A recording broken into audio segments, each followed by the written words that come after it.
Hey everyone, welcome to the fourth episode of Soul Flow Radio. Thank you so much for making time to be here with us. I'm just inviting VJ to the conversation and then we're going to get right on into it. So just sit. Hey VJ, Brother! how are you? Really good, man. Really, really good. This is such a beautiful anchor to my week. I Oh, am loving it so much. Week 4 and more to go. right. Super excited, man. Like even the little thing, to let everybody know that we got episode 4 that you put together, like even seeing that, it's like, wow, like one step closer. This thing is feeling like super real and just, evolving so much every single week, man. So good. Welcome, Yeah. everybody, to Soul Flow Radio. I am Episode one number half 4. of the Feel-Osophy Brothers. Yeah. So how's your week been treating you, man?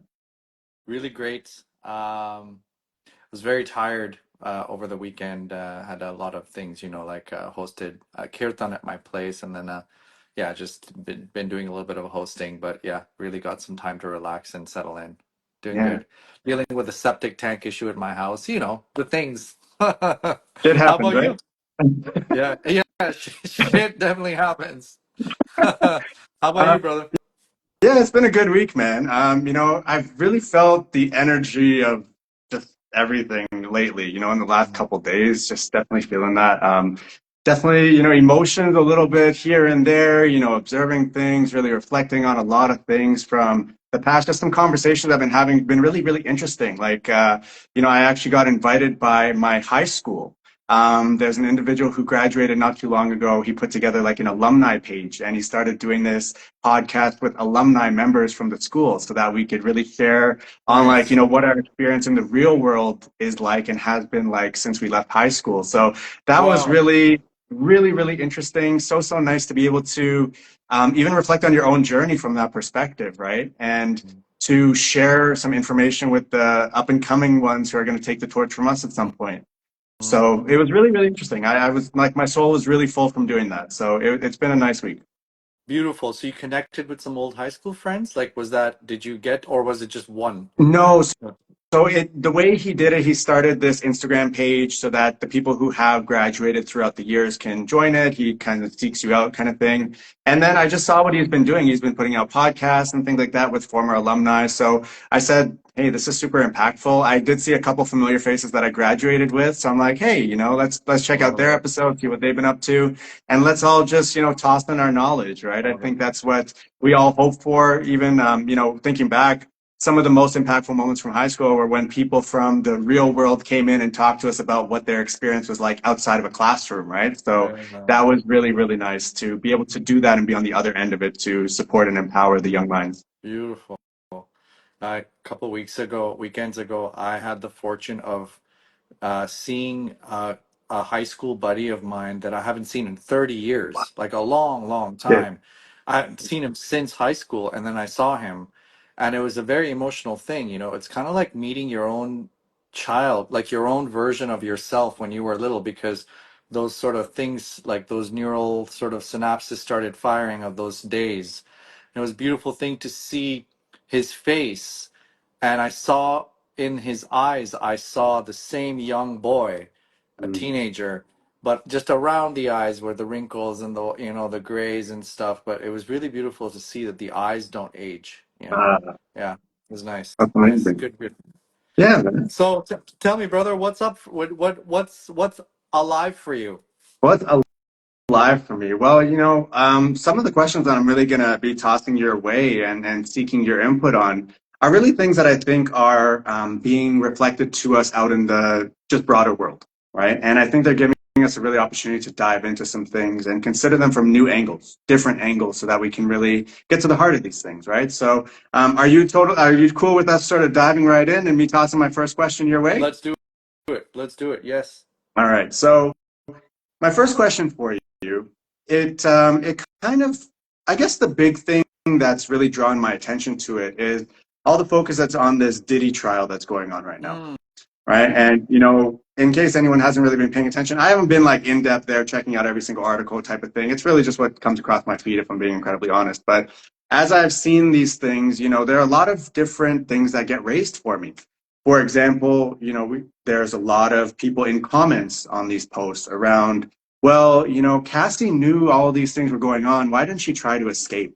Right. And this is Hey, just a brother, payday. just if I may interrupt you, just for our audience, for those of you who don't know about it, can you just give a little bit of like who Diddy is and like what's going on? Just Yeah, yeah, for some sure. people internationally may not Yeah, know. yeah. So super high level, Diddy, P Diddy, Puff Daddy. We've known him by a whole bunch of different names over time. Basically, big in the music industry, right? He's been a very key figure in the hip hop and rap scene. Especially behind the scenes, more on the producing and things like that, marketing, really marketing of the industry. He's been like a master of industry, essentially, right? And so what has come to light is that there's been a lot of different sexual misconduct and trafficking and all of these different things that have happened under his rule, right? And within his home, the different parties that he sets up that are referred to as freak offs, Freak offs, yeah. where there's just a lot of these things that you sign NDAs before you do, Yeah. and kind of go in there and it's a free for all type of thing, right? That's just Mm-hmm. super high level. Right. Mm-hmm. So one thing that's come out of that is Cassie, who is like, I guess, a long-term partner of his for some time. There were videos around her abuse by him, different ways that he's taken advantage of her and exploited her, manipulated her, all of those kind of things. So Mm-hmm. that's really brought forth what I see as a national dialogue around, power and money and the industry and how it uses people and how it really sets us up for these Mm-hmm. dynamics. Yeah.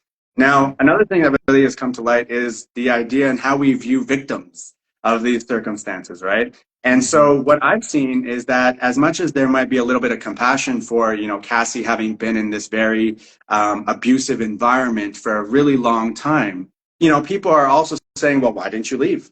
You had all the opportunity to leave, and there are all these settlement information that's coming forth. So people are really taking their own. They're adding their own take on it, basically, Mm-hmm. right? And so being in this space, where we hold space for people, we really try to support them on their healing journeys and things like that. This is stuff that's come up in these types of spaces, right? People often double victimizing victims, right? Mm-hmm. Making them feel guilty for not being able to escape these really abusive situations and things like that, Yeah. right? So Yeah. what I wanted to bring to light and really open up to you is that for as much as we see it in the news and different media outlets, things like that, that women are fearful of men, right? And the things that we often do when we get power and in our pursuit of power. Mm-hmm. I wanted to raise the fact that men also fear men. Mm-hmm. And Yeah. I wanted to see what's alive for you as I say that, and what your lived experience of this has been, and what you've even observed, say, from others. What a great question and how relevant. I think thanks for bringing it up because truly being a victim is like not necessarily linked to gender. You can be a victim no matter what your gender is, what your age is, what your background is. And what I don't think what people understand is that when you're in it and when you're in the situation, and I fortunately or unfortunately have actually been like I don't like labeling myself as a victim, but a victim of a very toxic dynamic with an older gentleman, and he was a man, and I was a man, and so I get it. It was years of this super toxic dynamic, and it was very difficult for me to get out. And I tried. I tried a couple of times. I don't want to reveal too many details, but it was a very toxic working relationship, I Mm, should say, that got really blended with some personal stuff, and it was very unhealthy for me for a few years, and it took a lot to get out. It took like outside forces, and so yes, men can be afraid of men, and I would even go as far as saying that probably happens more in the real world out there, and yeah, so that brings up a lot for me. It's I don't think people really understand. It's very easy to say, why didn't you just get out? Why don't you're an adult and you're consensual, and I think that's exactly what the predators rely on is this idea that you signed an NDA and you are an adult, and so this is consensual, like has always been, you know, something that you agreed to, and so that's the case, that's the defense, you know. Whereas it's not black and white, you know. Someone who is in a vulnerable state of way in their life can agree to things because they are vulnerable, and the predator will prey on the vulnerable and know that this person will agree and will sign the NDA. There's like this calculation that happens, you know, Mhm. and I don't think that is as clear cut in the law. Although I hope that there's precedent being set with this specific case right now, because I mean that's what the powerful people do. They take advantage of these like legal loopholes and get you sucked into a situation, and then they like tell you like, well, you've agreed to it, so you can't really do anything about it. um yeah, that's what comes up for me like in the moment. Would you like to share some more? Yeah. Yeah, for sure. And thank you for being vulnerable, man. I can't imagine that's easy to touch on it, however, topically and without going in depth. So thank you for being vulnerable to share that you've experienced some version of that for yourself in your own lived experience. You know, I think that part of why this surfaced for me is I got asked a lot of questions in that same interview with my former high school that I mentioned around why I chose the programs that I did to study in university. So, you know, for those who Okay. don't know, I did a double major, so I got 2 degrees at the same time. One was criminology and one was communications. Now, focusing on the criminology one allowed us to really examine the stats around crime over history and time, right?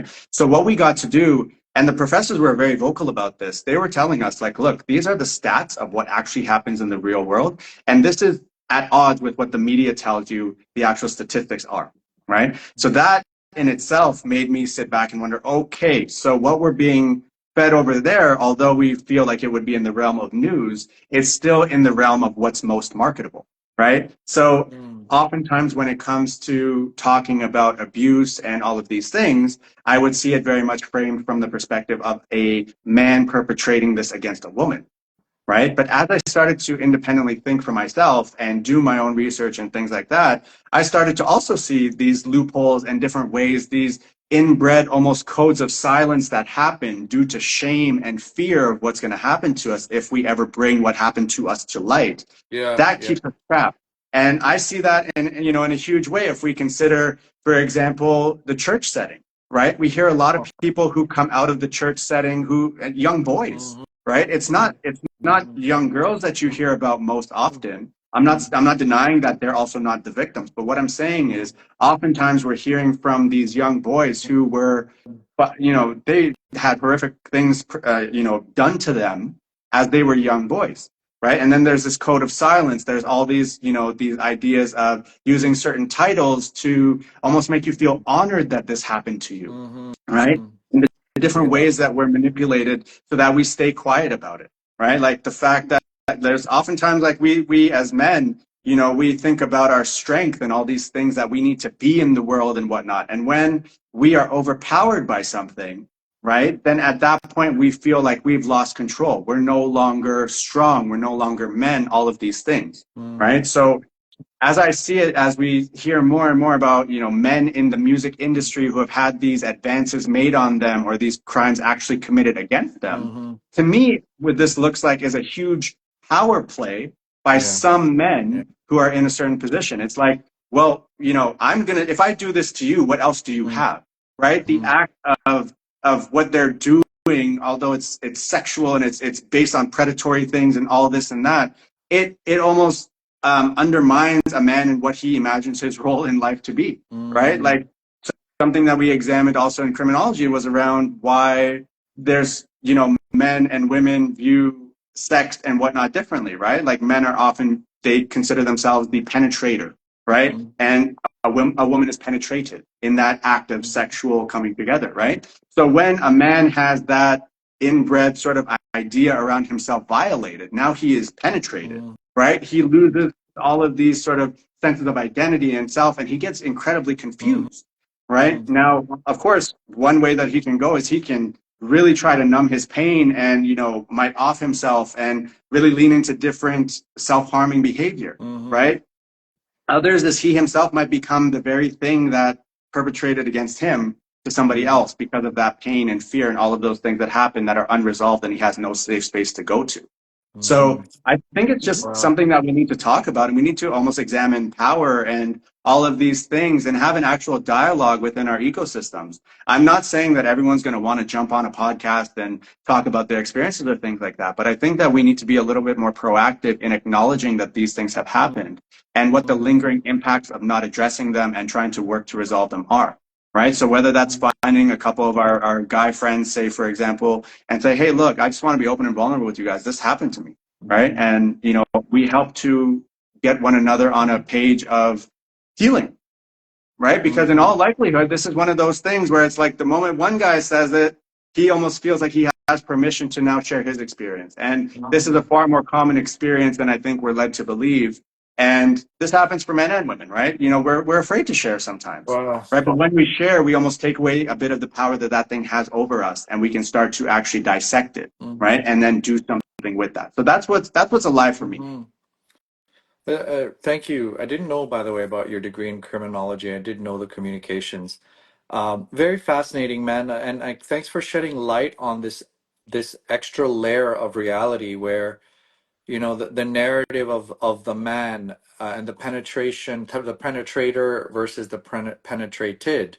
What came up there for me is that the programming we have, like just this programming we have that, you know, and of course, gay men are okay with that concept of being penetrated, but the straight man, yes, does look at that feeling or that idea, and there is shame by with this concept of, and it's an interesting one, and yeah, I guess maybe we're getting graphic, but this is Soul Flow Radio, so we can go there. Um, is like this whole, this I think physiologically we have our G spot in the butt, and so there's all this talk about pegging, which is, if you don't know, look it up. And it's like this, yeah, like straight men will be like, no, I don't do that, like, and there's this like weird kind of like connotation to receiving in that way. And so that, of course, adds an extra layer of shame when we are, in this dynamic where we're being, potentially violated in that way. We can't, there, there, yes, there is obviously difficulties for women, but then there's this extra thing about that man that has this programming.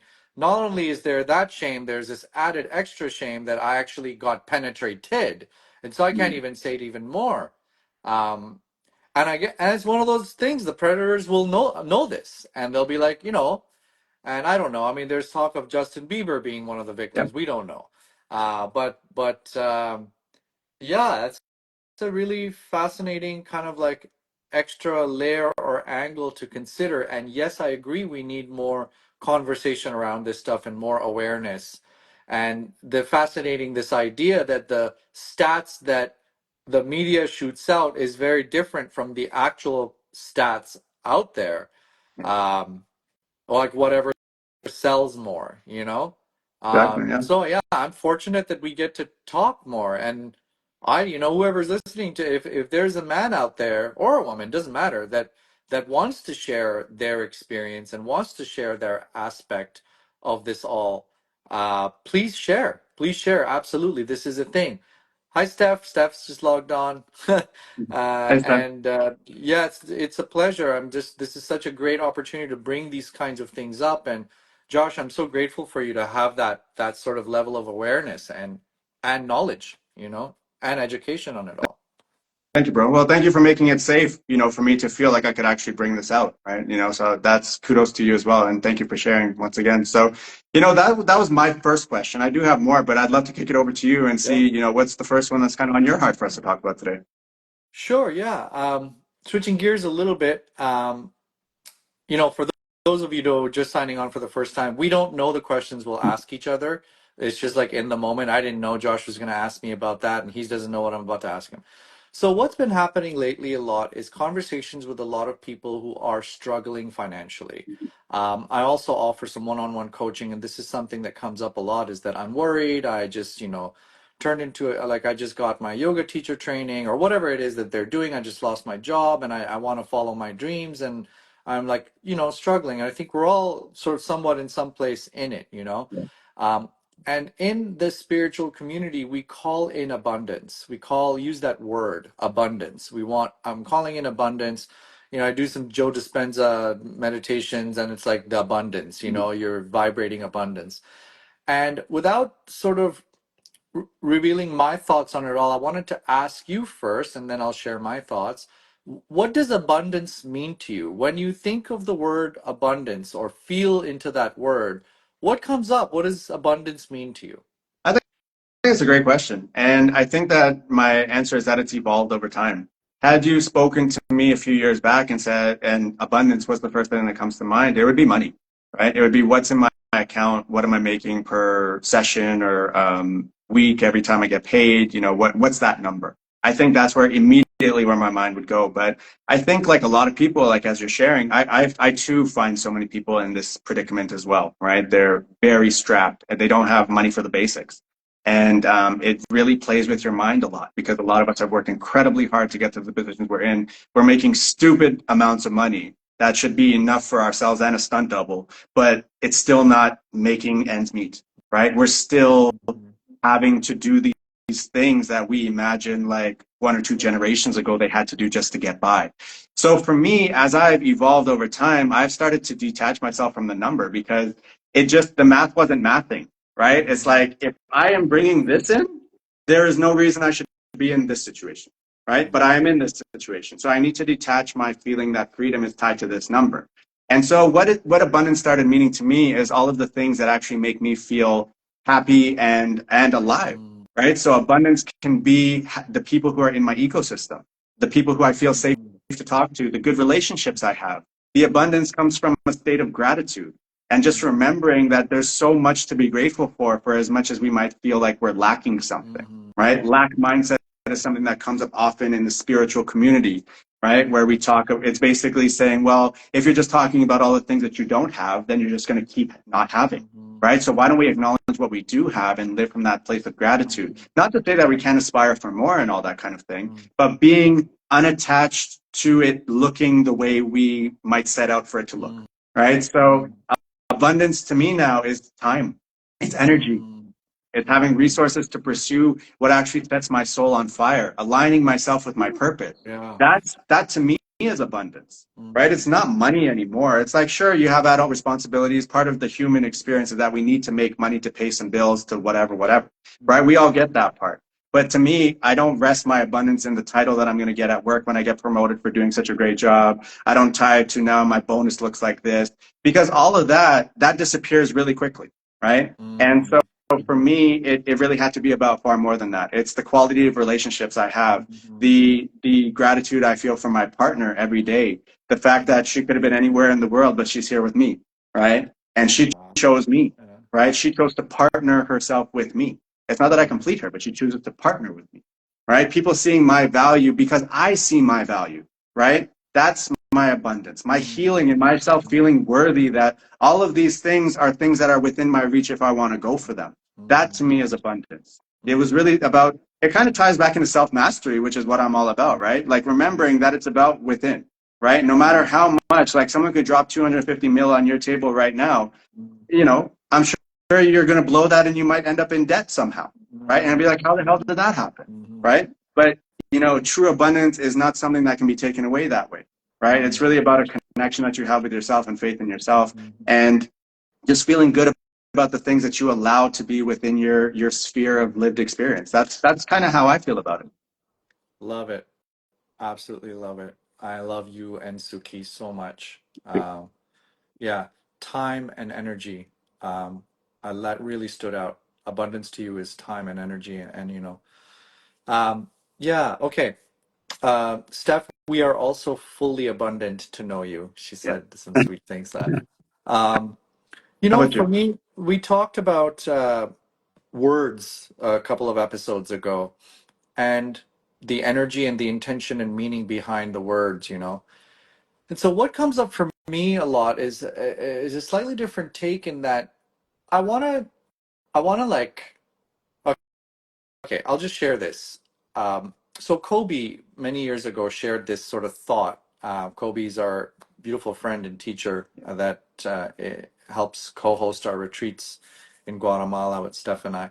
And he shared this something that always clicks in me is that nature doesn't know what abundance is. We project that word onto nature, but nature does not need anything more than enough. You know, a tree will just take as much water as it needs, not an abundant amount of water, just enough water. You know, a lion will eat just enough food, but won't extra hoard and eat.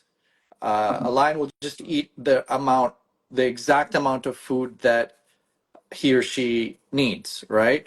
Uh, and so that really clicked in me. And you know, we want abundance of things, feelings, and maybe the thing that's coming up for me is that maybe we should just want enough, you know, because enough is enough, you know.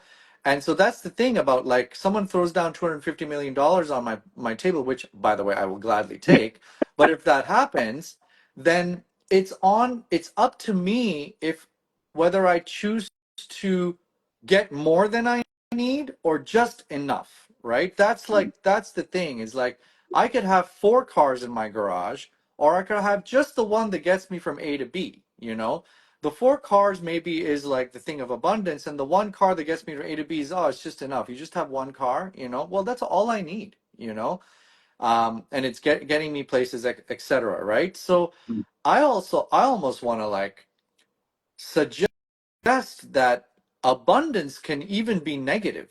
You know, right now I'm going through a process. My mom passed away 11 months ago, and I have been decluttering the house. You know, she used to have a hoarding issue. And so I have a life where I have too much, too many things, Right. you know. And somebody sitting in a different part of the world could look at me and go, I have abundance and I have wealth. And I'm looking at all this clutter and going, this is too much. It's like actually bringing my energy down, you know? This abundance of things is almost like sucking my soul into this like dark place. Yeah. I actually crave just enough. The simplicity, the minimalist perspective, you know? And so that's what's coming up for me is that this idea that, uh, you know, like yes, Steph just suggested that the feeling of enoughness begins with our own self-worth. When we feel content within, we don't need a lot, which is exactly kind of what you were saying with the self-mastery thing. Is that I feel like I completely agree, Steph. Yeah. Like when we are complete and feeling enough within ourselves, that is the abundance. That is the enough state, you Right. know? But we are so programmed to need and want more because we are constantly being told we're supposed to compare ourselves with the Joneses, you know, keep up with the Joneses. Mhm. And like, you know, the whole brand thing. Recently I read that like uber rich people don't Yeah. actually buy brands. Yeah. It's like it's those that are like in the middle to lower middle class that are like not that don't have the ability to own, you know, Giorgio Armani. Those are the ones that actually buy the Prada and the Louis Vuitton, Mhm. not the uber rich. They don't care, you know? Yeah. So it's just like very interesting programming that we've been, you know, like subject to that's like changed our narrative, you know? And so I just want to offer that enough is actually indeed enough, you know? Yeah. Your gas tank in your car can't hold more than what it can hold, you know? My stomach can't, you know, hoard more food than it can, like than it needs at the time, you know, otherwise you'll get sick, you know. Mhm. So there is this narrative that too much is can make you sick, you know. um Now that we let go of the things we had, yes. And so you and Suki are a beautiful example. You might want to share a little bit about that, that you let go of your material things and chose experience instead, you know. And I'm Mhm. all for that. Like, you know, I'm in a little bit of debt right now, but I'm still choosing to experience life as opposed to save up for that one future kind of unknown thing that I might need money for or whatever, right? So Right. most importantly, coming back to, I'm like really resonating with this, is time, man. Hmm. Time is the one thing that we have no real control over. It's just a perspective thing, and there's a limited amount of time. And so time to me is the most valuable asset we can have. And again, we only have as much as we have, we can't have too much. Yeah. So anyway, sorry for blabbing Um, there, but I wanted to share that. no, I appreciate that, man. Thank you. And just for those who haven't seen the feed of the comments, if anyone does have an extra 250 million, Suki and Steph would like to experience what it's like to have that plop down on their table. They're not opposing that Not, experience. not at all. So So, share the wealth. And yeah, you invited me to sort of share a little bit about how us releasing our material things that we tied the essence of abundance to has led to a bit more of a fulfilling life experience. So for those who don't know, for the last about year or so, Suki and I have been traveling the world trying to feel out where feels next like home. And so we lived in Canada all of our lives and things like that, and we've experienced what's going on there. So we said we need to try something different. So we had the $1 million home, we had the nice car, we had the property, the wellness space, the authentic Mongolian yurt. We had all those things. So optically, as people are looking in, it's like, huh, okay. And so, what could you possibly complain about? Now, at the same time, I had a very well-paying corporate job and title and all those things. So if you write it all on paper, these are kind of the ingredients that many people would toss together and say, oh, happiness formula, here you go. So Mhm. as we had all those things, we were never accumulating those things for ourselves. All of these purchases were for our community, like literally the property and the home and the space and the yurt. All of this was so we could be in service. It was never about making money. It was never about any of that, right? When we bought it, we literally said, this is being bought for the community. We weren't Mhm. even our first thought when we were buying it, right? Because we saw the value and what it could bring to the ecosystem that we have because of what everyone is struggling with and what they need, right? So we really worked hard to maintain those spaces and things like that, but it was just beating us into the ground, man. Like Mhm. I have shared vulnerably that the stress of my corporate role alone, which was kind of funding the whole thing that we were doing, because as you I don't know if you relate, but the spiritual wellness sort of space is not one that you get into to get rich. It's really to give back and be in service, right? So the corporate thing was like, that was kind of my agreement with the universe, like, okay, I'll give you the time here if you can allow us to have this space open and available to the rest of the world. You know what I mean? It was like I was almost like sacrificing myself for that.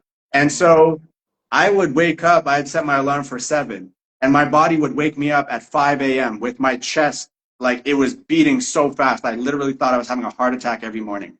And so that terrified me. I started to be like, you know what? Many of us are remote workers nowadays. If we look and compare society, we might think we have more of these conveniences and things like that. And I feel like I'm more likely than ever to literally die in my bed due to stress from this laptop. And it's like, no. So, we both made decisions around this is not worth it if it's going to mean it's at our expense, right? We have to also model the things that we're encouraging within our community, which you need to take care of yourself before you think you're going to be any good to the people around you. Mhm. So we released those things, we sold it, and those were incredibly hard things. I still remember going to the dealership when our lease was up, and our intention when we first got the car was we'll just buy it out or we'll just upgrade when it's all said and done. But when we went and we turned over the keys, and it's like, this is going to be too expensive to maintain. Like Mhm. I didn't do like a big macho scream or something, but I had a moment in that dealership, Mhm. and Mhm. I hated that, right? But at the same Mhm. time, as painful as it felt in that moment, it was also freeing eventually. Not in that moment, right? I'm not gonna lie and say magically I alchemized that thing. Mhm. No, it did not happen like that. But releasing that and then having to sell your home and all of these things, it takes you through this process of actually understanding what's important. Mhm. And my wife has infused so many great concepts and things that I've built on to really help myself live more of an abundant life as I truly define it. But we started to realize, okay, home is within us. Home Mhm. is each other, right? Mhm. All of these things. And so it just brings us back to that state of gratitude, right? And we start to see how much we actually do have. despite optically it might not look like anything. And at Mm, the end of the day, the optics are for everybody else, right? Like if mm, I go and drop yeah, 2 million on a Bugatti right yeah, now, yeah, right? It's everyone else outside of the yeah, car who's not paying for it yeah, who gets the experience of seeing a Bugatti. yeah, I still have a steering wheel and I still have to put a crap ton of gas in my yeah, car. It's still a car to me. I'm on the yeah, inside, yeah, right? So I had to detach from the optics. yeah, And that was so freeing because yeah, now you get to not have all of these other commitments and things like that. And honestly, man, a big part of that was doing the math. My whole job was about math and yeah, numbers and all of these things and empowering people with numbers. When you literally do the math on your living expenses, how long you need to work in order to pay these things, right? When you actually break it down by, okay, that works out to if my hourly rate is this, mm, that means I need to work 87 hours a week just to get by. And that mm, means I'm still not putting food on the mm, table. That's just to pay for my mortgage so mm, that the bank can let me keep their home for another month, right? yeah, You just start to do the math. And then to me, the math wasn't mathing. And I knew that. I think I resisted that for so long yeah, because I knew the math wouldn't math. And then all of this thing, like my illusion would yeah, collapse. yeah. Beautiful, man. So much came up for me in what you shared. Um, First of all, congratulations to you and Suki for being such great examples. Um, you know, it's this. I'm going to also come back to what Steph said in her comments, but look, it's this attitude of gratitude. I think that's where it's at. I think it's like when what we talk in quantum physics and law of attraction that it's this frequency of gratitude that actually brings in abundance, brings in the things that are aligned for us that we desire, let's just say. It's this frequency of gratitude, and I feel like when we are in service, um, we have the highest vibration of gratitude because that is our dharma. That is our true nature. I think when we are truly in service is when we feel the most gratitude, ironically, when we're giving, Right? and I think we're beings. We are all such beings, and what comes up for me there is like, so I have done so much traveling to India, as you know, I'm from there. And I've even shared recently on a post, you see children in India and other parts of the world, impoverished parts of the world as well, that are literally looking for food in garbage. No filters. I'm just telling you how it is, right next to the cows that are looking for food in garbage. And those children have smiles on their faces and have deep gratitude for that half a banana they found. So because they have less, because they're maybe not succumb to the programming, they're being hit with these frequencies of gratitude more frequently, and and then one could go like from the outside, from the Western perspective, one could go like, well, why aren't they manifesting a Bugatti then? If they're, because that's not what is keeping them abundant and happy, not the Bugatti. It's something else, and they are getting that. So it is a very, I would say, privileged projection we put on to the quote unquote poor, that they might be suffering in some way, not to say that being in poverty is like all great. I'm obviously not saying that. There is suffering there, but it's just, I just want to bring some light to the projection that we do, especially from the West. I once hiked to with a dear friend of mine, Sora. We hiked to this very remote village in Nepal called Basa village, and we stayed there. Like, no tourists go there. And I remember waking up and we slept in like a shed. Woke up to the Himalayas, absolutely clean air. We drank the goat milk from the goat right there. We were petting. We ate the vegetables that grew right there. Uh, and I was sitting there going like, my God, I'm eating organic food. I'm walking up and down this mountain that's keeping me fit. I'm breathing fresh air. I'm technology free. I'm not being hit by fake dopamine. um, this is it. This is abundance. And so I'm sitting here going like, I wish you beautiful people that live in this village knew what you have. And they're looking at me going, easy for you to say that. Like, you have an iPhone and you flew on a jet and you came from Toronto. Right. We want some of that. So it's like, it's so relative. And so I think it's this like this feeling, coming back to what Steph mentioned about self-love and your Bugatti, is that if in a situation that I have enough self-worth and self-love, I couldn't care less what Joe down the street thinks about the car that I'm driving because I'm complete. I am whole in my Corolla, which is what I drive. Like Yeah. I couldn't care less. And I've been there. I used to have sports cars and all the fancy stuff, and the brand names, and I've been there. And it brought me nothing. It brought me nothing other than a higher insurance bill, and the math didn't math. Remember a couple that would teach acro yoga and would live in a caravan and like a trailer, a van life, and would just go around from home to home teaching acro yoga to people, and they'd make a little bit of money. And that time I was living in this really fancy loft downtown Toronto, and like wondering like, wow, like they work so hard for like $40, and I was like, oh, feeling all this kind of like gross sympathy for them. Right. I had a conversation with them, and they're like, man, like when you don't have the bills, when you don't have the bank owning your house and they XYZ, you'd be shocked how little money you actually need to thrive.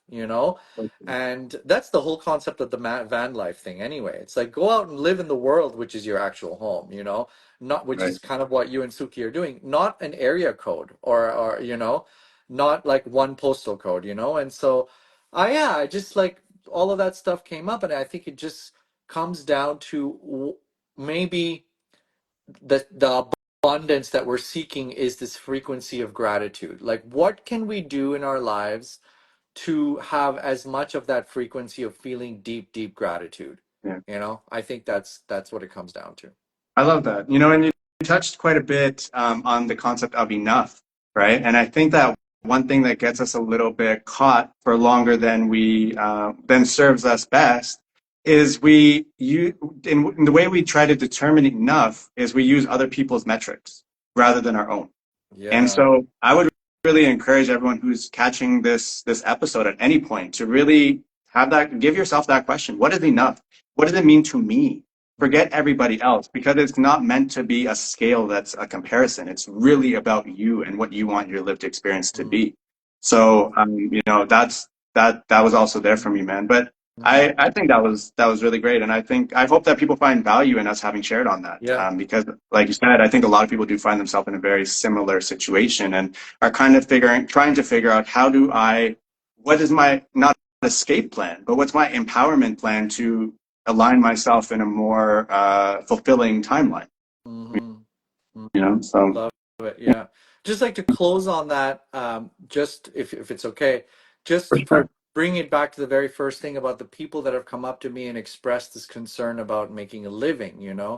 And I just have this conversation with them is that, are you in service? Like, are you doing something that you would do regardless of whether you are able to buy a Mhm. Louis Vuitton bag or not?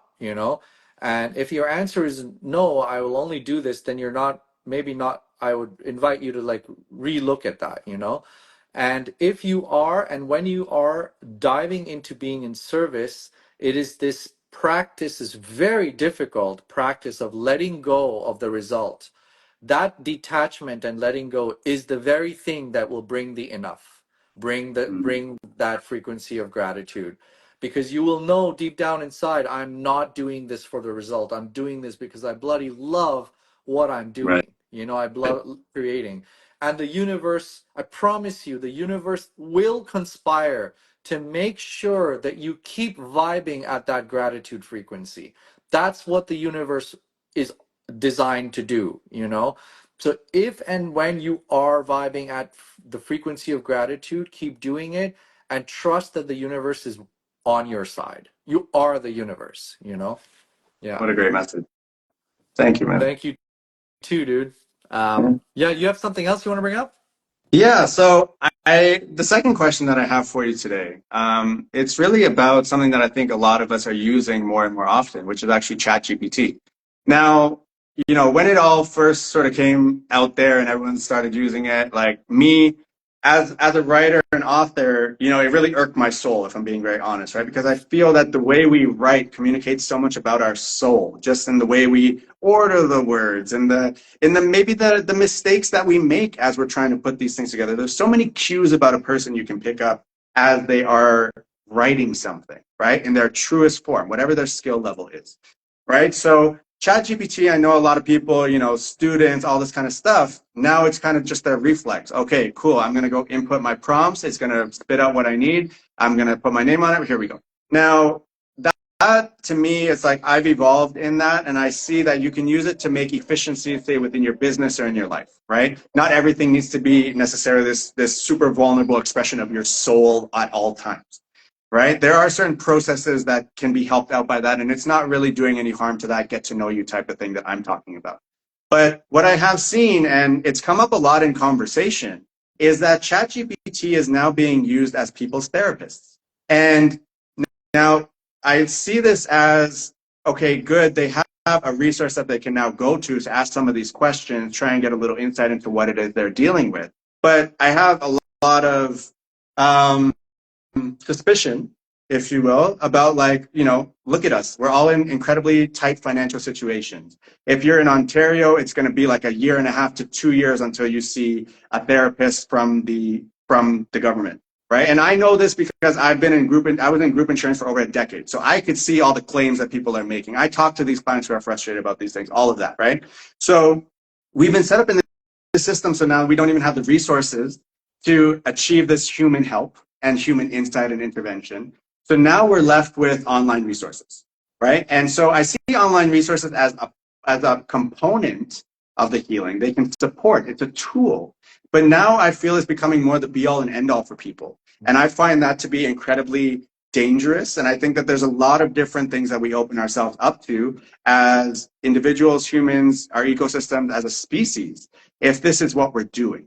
So, I'm curious, how does that land for you? What are the thoughts that come to mind for you? Bro, this is a 2 hour discussion. Um, I have so much to say about AI. So much. I've done so much reading, heard so many podcasts. For me, this conversation started some 20 years ago when I read the book The Age of Spiritual Machines by Ray Kurzweil. I recommend anybody that's really interested in learning about it. AI is not a new thing. It's the coin, like the term that's exciting humanity right now. But it's been around for a while. It's just at a state of proficiency that is kind of it gets our attention. Yeah. So I have a lot to say, and perhaps controversial and perhaps not, something that a lot of people in my world necessarily agree with.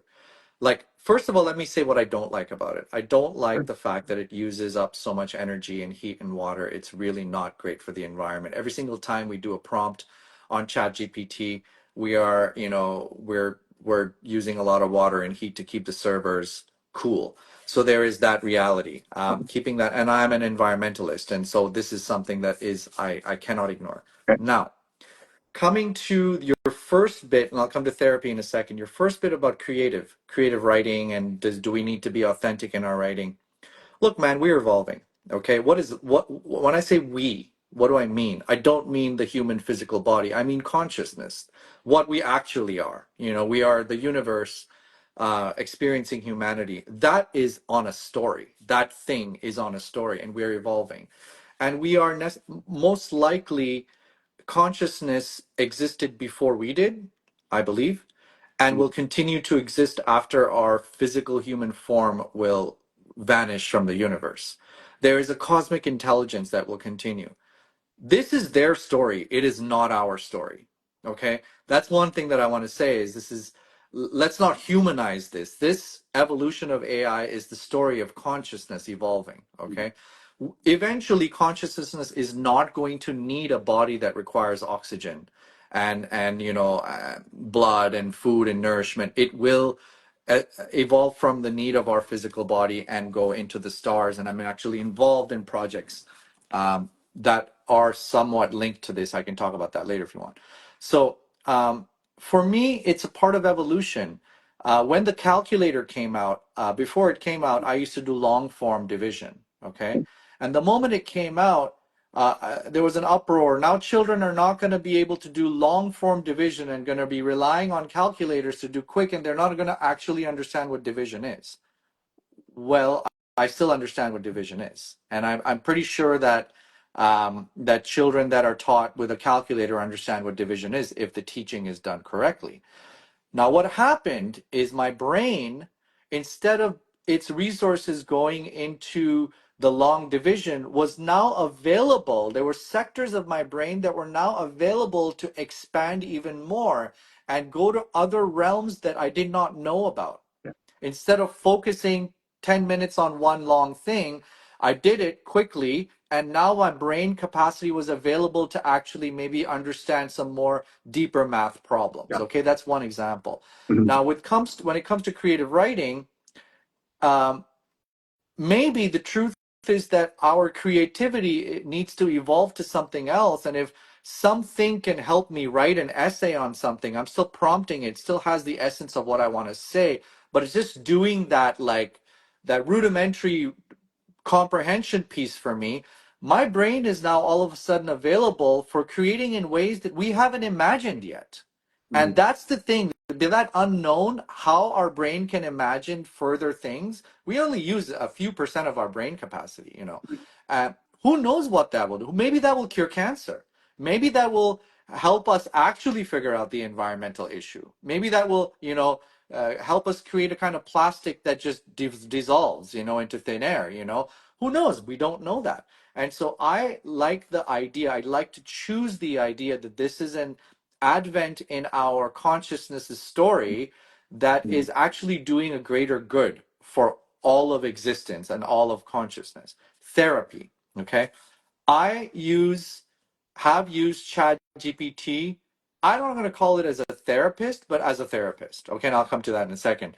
I have used it, and I don't uh, agree that it should be the one and only thing. I agree, like it should be a tool, and the healing has to come from within, and that can come from eating healthy, exercising, having a community, going to sound baths, making sure I ingest a healthy amount of TV media, not too much. It's a bunch of things. It's a bunch of things, and so for me, what the way I use it as a therapist is simply a new form of journaling. So I will journal, and now my journal entries are ChatGPT, where I get a feedback that makes me feel heard. I know that the self-awareness piece we always come back to. I know that this AI is simply regurgitating, something, and perhaps is just biased to what I'm saying. I'm aware of that. I have the self-awareness to know that. I'm not looking for answers, but what I am doing is understanding this is journaling 2.0. Now I'm journaling and I'm getting back some voice in an accent that's familiar to me, in a cadence that's familiar to me, that makes me feel a little bit more heard and seen. Okay. Mhm. Now one could say, well, why don't you do that with your cousin who's a human being? Well, maybe I don't want to put that burden on them right now. Right. Maybe I don't want to have to process what they're going to say back, and 9 out of 10 times they just tell me about them. Yeah. They make it about them. And so now I have the added baggage of, like, now being present. Like, this is when my mom passed, I would share this thing and then immediately be like, well, when my dad passed, this is what happened. I'm like, I know. And so now I'm not going to come up to you anymore because I'm not in the space to hold that right now. Mhm. And Yeah. so to me, that was a very powerful piece of therapy where I would just share, share, share, share, and have something, it just resonate back that made me feel a little bit heard. Um, yeah. And Suki brought up the impact it'll have on humans. I don't know the impact it'll have on humans. I don't think we knew the impact electricity would have on humans, or the internet would have on humans, or farming would have on humans. A lot of negative, a lot of positive, but at the end of the day, it's all nature's way. Yeah. The silicone chips that we call unnatural are very natural. They happen naturally. We make Mhm. them, but that is also part of nature's way. And so who Yep. am I to dissect it and say this little sliver of it is not good for this? And I don't know. I mean, I look at it from my perspective and, yeah, okay, that's not doing good. But I don't know. Mhm. There's a whole bigger thing happening. Okay, I'm gonna pause for a second here. No, that's awesome. And Steph added something in there that I think is also relevant. Worth us thinking about for a bit. She said that I also believe that humans are not the be all and end all of consciousness. We are simply one piece of a much bigger puzzle. Perhaps AI is also part of that puzzle. So, that's an interesting take, Steph. Thank you for sharing that. That's what I believe. Fundamentally, I really believe that. We're working on uploading consciousness. We're actually working on uploading a human being's consciousness onto silicone chips, Yeah. like essentially computers. And right now I could have my dad speak a script, take 23 photos of him. He can upload his life story, and then all of a sudden I have him as an AI talking back to Mhm. me, and this thing has a better, sharper memory of his life than my dad actually does, right? I'm not saying it's my dad. I'm not saying that, but I am saying, and I'm seeing this trajectory where all of a sudden now my dad's essence, his accent, his look, his style, his story can exist on Mars, and travel there at the speed of light and not need food and not need oxygen. That's 2025. You Mhm. go 10 years from now, we don't know what that AI, when it'll become sentient. And so we, in our physical forms, needing oxygen and clean air, I mean, we need to start accepting this is a temporary way of consciousness existing. We're a blimp in the story of 14 billion years of this universe. We're nothing and we're everything. And so it's like this idea that there is going to come a time. All of DNA, man, all of life's DNA, all of the genetic blueprint of life on Earth can exist in a little micro, like so small, in a small test tube of all the life on Earth, and does not need oxygen. Why? Why did the creator make our engineering drawings to not need oxygen and be radiation proof? You know, all of these. Anyway, this is a deep, deep, deep thing. Yeah. Well, I see lots of people are dropping comments and things like that. So I think it really resonates. It's a very timely conversation because I think AI in different ways, whether ChatGPT or other things, we are using it a lot more, right? And it's sort of just built into the lived experience a little bit more as the reflex way that we do deal with it. So if people are really enjoying that, I know that's a very brief intro into the vast knowledge that you have around the topic, BJ, and mine is growing as well, but it definitely sounds like you've come at it and studied it more than I have. So if people are interested in hearing more about that, let us know in the Yeah. comments. Let us know in your feedback directly to us, whatever you feel most comfortable with, so that we can understand how to cater future conversations. And because, like we've always said, this conversation is as much for us as it is for everyone else as well. So, Mhm. with that being said, VJ, did you have another question that you wanted us to chat about on this one, or how Uh, are you feeling? no, I just want to say, introduce one little kind of cool thing. Yeah. Um, So my dear friend who is currently in Thailand, and she's from Oman. I love her. She's the best. She introduced this thing that she's doing with her friends and her partner and everything. It's called Waffle Wednesdays. I just want to share. It's this cool thing. Have you heard of it? No. So it's this cool thing how friends in a community are staying in touch with each other's lives, where right now we may or may not message somebody for months, or not respond to their WhatsApp messages, and then say, I'm sorry for this late reply, blah blah blah. So what we're doing in this, like, every Wednesday I make a little video that recaps my week, and it could be something like, oh, I've been sick, or I don't have much to say. It could be 10 seconds, it could be a minute and a half, and we just share that video to people every Wednesday. Wednesday Oh, waffles. cool. And so it's this wonderful thing that I'm doing with her and some other friends, and I just record this video, and now it's this one message that I can send to anybody that's interested to know how my week was. And they do the same thing, and so it's their way of journaling a little bit, reflecting on their week, and not having to make like I mean, this is a choice, a specific personalized message to everyone, which many of us, myself being guilty, just avoid. I'm like, I'll get back to them months later. Yeah. And so this way I'm just journaling and I share it. And it's just a cool thing. I just wanted to like drop that. If you wanted to do a waffle, I mean, you and I do this, so it's like this is different. Yeah. But just an idea I wanted to hear. Look up Waffle Wednesdays. Oh, so that's so cool. Thanks for bringing that to the forefront, man. Yeah. I think, that's such an easy thing that many of us can do to feel a bit more connected within our Yeah. ecosystems, right? Especially as we feel life is so busy and how do I get back to all these messages and emails and things like that? That sounds like a really, really cool way to still keep that community bond strong and alive and able to grow and evolve. So thanks for sharing that. That's really cool. Yeah, yeah, no, I appreciate my friend for sharing that. Yeah. Brother, I want to make sure like you felt complete with the AI thing, right? I think we can talk even next week on it more. I Yeah. just want to make sure you feel No, no, complete. for sure. I think, as people watch this back, they might have some additional experiences that if they, hopefully they feel comfortable with, so we can really dive into them.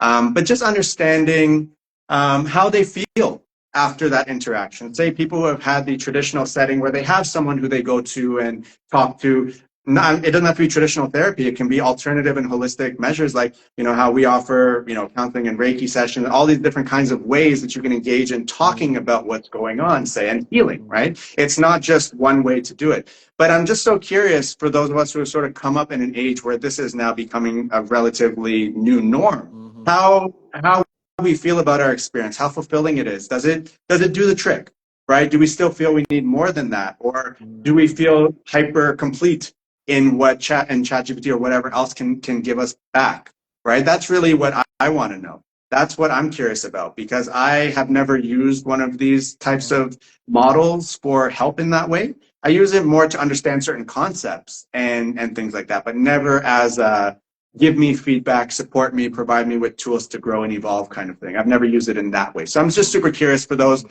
because I'm sure a lot of us, this is kind of this is our jumping off point now, mhm. based on the age that we're at now. So that's where my curiosity is. So you did a great job. I appreciate that, man. You educated me on so many different things. The Mhm. first thing you even said around, the amount of resources that these things use up, that would never have crossed my mind. Yeah. Yeah. I mean, especially with you and Suki being vegan and conscious about the environment. And I mean, this is a big, big, big drain to the heat and energy consumption.